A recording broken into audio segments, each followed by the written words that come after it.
تو یقیناً وہ دو فرشتے ہمارے پاس بھی آئے ہوں گے، انہوں نے ہمارے لیے بھی دعا کر دی ہوگی کہ یا اللہ اس کی بخشش اور مغفرت فرما۔ تو انشاءاللہ بڑی امید ہے اس دعا پر ہمارے رب باری تعالیٰ نے بھی آمین کہا ہوگا اور دیگر تمام فرشتوں نے بھی آمین کہا ہوگا۔ بسم اللہ الرحمن الرحیم۔ السلام علیکم ورحمۃ اللہ۔ آج ایک آیت مبارکہ کے بارے میں آپ سے گفتگو کریں گے کہ آیت مبارکہ ہم بچپن سے سنتے آ رہے ہیں، اور جب بھی سنتے ہیں تو حضور علیہ الصلوۃ والسلام پر درود و سلام بھی پڑھتے ہیں۔ بسم اللہ الرحمن الرحیم۔ ان اللہ وملائکتہ یصلون علی النبی یا ایھا الذین آمنوا صلوا علیہ وسلموا تسلیما۔ تو اس آیت مبارکہ کے بعد ہم درود و سلام پڑھتے ہیں، تو ایک مرتبہ آپ بھی درود و سلام پڑھ لیں۔ الصلاۃ والسلام علیکہ یا سیدی یا رسول اللہ وعلی آلک وصحبہ یا سیدی یا حبیب اللہ۔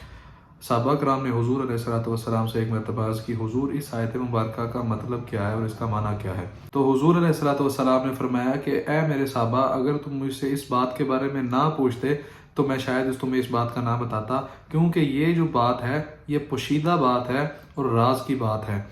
تو حضور علیہ الصلوۃ والسلام نے پھر ارشاد فرمایا، حضور فرماتے ہیں اس آیت کا معنی یہ ہے کہ اللہ تبارک و تعالیٰ نے دو فرشتے میرے لیے مقرر فرما دیے ہیں، اور فرمایا جب کوئی زمین پر کہیں پر بھی مجھ پر درود و سلام پڑھتا ہے تو اللہ تبارک و تعالیٰ ان دو فرشتوں کو جو ہے اس شخص کے پاس بھیجتا ہے، تو وہ دو فرشتے اس شخص کے لیے، درود و سلام پڑھنے والے کے لیے یہ دعا کرتے ہیں کہ اللہ اس شخص کی بخشش اور مغفرت فرما دے۔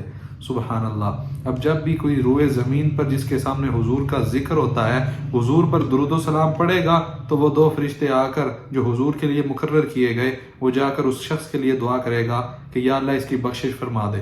بات یہاں پر مکمل نہیں ہوئی، بلکہ حضور نے فرمایا وہ فرشتے اس کے لیے دعا کرتے ہیں کہ یا اللہ اس کی بخشش فرما دے، اور جب کوئی دعا مانگتا ہے دعا پر کوئی آمین بھی تو کہتا ہے نا، تو حضور فرماتے ہیں اس فرشتے کی دعا کے اوپر اللہ تبارک و تعالیٰ اس کے دیگر تمام فرشتے آمین کہتے ہیں۔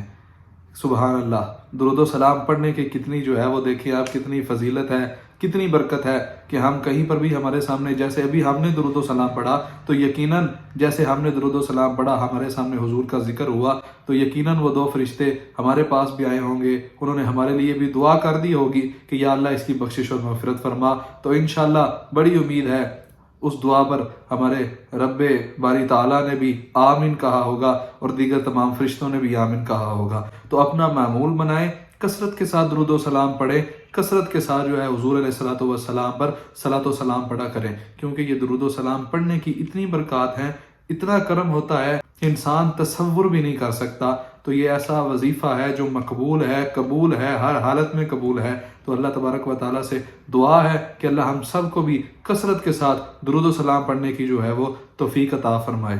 آمین۔